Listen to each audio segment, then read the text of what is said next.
Hi guys, welcome back to my channel. If you're new here, my name is Anca and I do art and illustration related videos, so if you're into that, make sure you subscribe and check out the other videos on my channel. So in today's video, I wanted to update you guys on my tattoo journey. I will go through each of the tattoos I have done on real skin in the last couple of months and share with you the mistakes I have made on them and how the process went, what kinds of needles I used. If you have been following me for a while, you know that I started practicing tattoos about in August last year. I started on fixed skin and then I found a tattoo shop in my city where I started my apprenticeship, and that happened sometime in October or November, and I have been going there whenever I have the time, and I have done 7 tattoos on real skin so far. The first one I did is this Monstera leaf. I did it on a friend.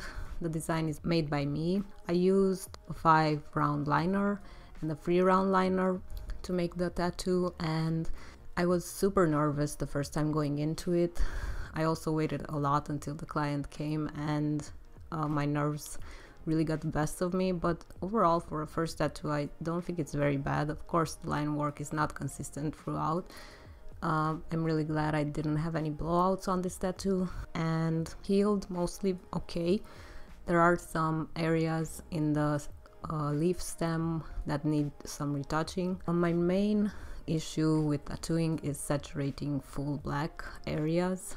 As you will see in the next tattoos, I chose to saturate full black areas with a round liner, which was not the best decision. But yeah, this tattoo is my first one and I'm still proud of it, even though it looks a bit wonky. My friend likes it, and the whole process took about 3 hours, which was the one complaint that my friend had, that it took a long time because the position was a bit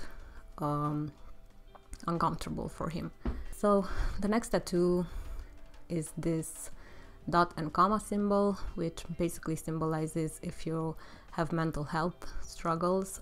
I initially wanted this tattoo for the dot and comma to be separated. I thought it would be more readable that way, and I was feeling pretty confident going into it. However, this didn't go so well. It was my first time actually trying to saturate a larger area, and I did it with a 3 round liner, the whole tattoo.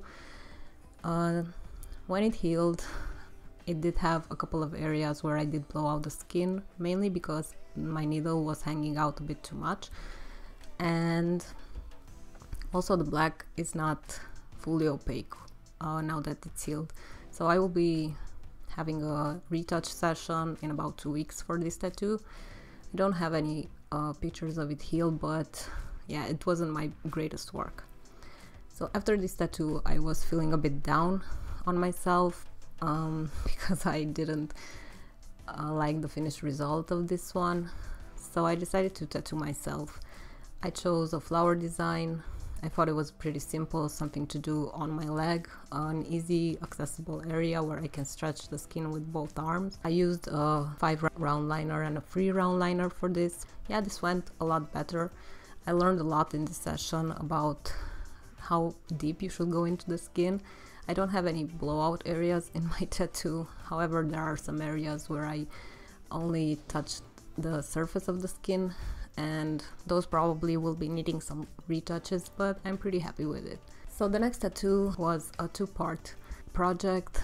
A friend wanted Odin ravens on both his arms with their name written underneath the birds. So I drew up the design. He really liked it, and we had like a 3 or 4 hour session for the first one. The line work is pretty okay. Again, there are some areas where there is some blowout, so I was still learning a lot about needle depth, and it's really hard to control the depth of the needle as an apprentice. The main issue I had with this was with the lettering, again with saturating full black areas. Again, I chose a round liner to saturate the area, which was a big mistake. Fortunately for the second bird, the black came out fully opaque, as you will see in the next pictures, but we will need to retouch the lettering and a few lines. And also he decided that he wants more dot work shading on the bird, and this was actually my first time trying dot work shading, and I kind of like the effect it gives, and it's a much easier technique than pulling lines. So the next one was this heart and flowers tattoo. I think this is my favorite one so far that I've done.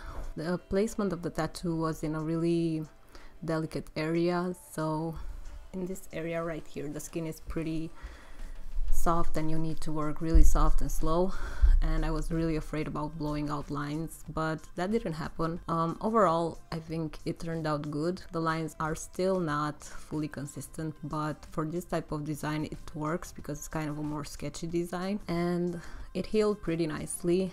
I also added some whip shading to it, and overall it went really nice. Again, it was a 4-hour session. It seems that 4 hours is my time frame in which I work, but this was a pretty large tattoo and I'm kind of proud of it. So the next session I had was the other bird on the Odin's Ravens tattoo.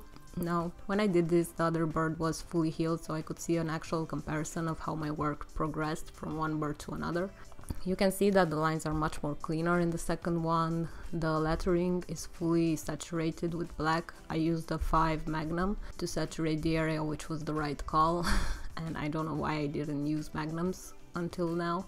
I guess I was pretty scared of them, not going over the lines and stuff like that. But now we will see how they both heal and how they look, and we will have a third session of retouches.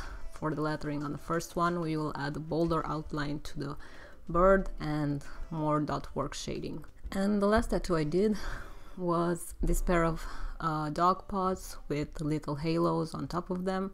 I wish the line work was more consistent on this one, however it's a really small tattoo and it's barely noticeable. I did add some whip shading on it. I worked with a 5 round liner, and yeah, overall the girl I made it on is very happy with it. I really like the placement and the way it fits her body. And yeah, these are all my tattoos that I've done so far. I do feel progress from one piece to another. However, it's really difficult to get consistent lines. I think that once I get over that step, my tattoos will look so much better. I will continue to practice on fake skin, obviously, but I think it's so much more important to practice on real skin. The feeling is so much more different. You have to be so much more careful, and you learn a lot more by working on real skin. So even though some of the tattoos are not perfect, I still like them. I think they, even if they're not perfect, you can always add a retouch session if the client wants to, considering that I haven't been doing this for too much time, only like 5 or 6 months. I'm really happy that I got the chance to do 7 tattoos on real skin, and hopefully I will be able to do more in the future. I also bought some color, so I will be testing out some color in my tattoos on fake skin this weekend. I will have a video up on it hopefully next week or the week after, but yeah, let me know what you think of my tattoo progression and the tattoos I have done. I know there are a lot of mistakes in them. I'm very well aware of that, and I'm working hard to fix them with each session. And yeah, I would love to know your thoughts in the comments. And thank you so much for watching, and I'll see you in the next one. Bye!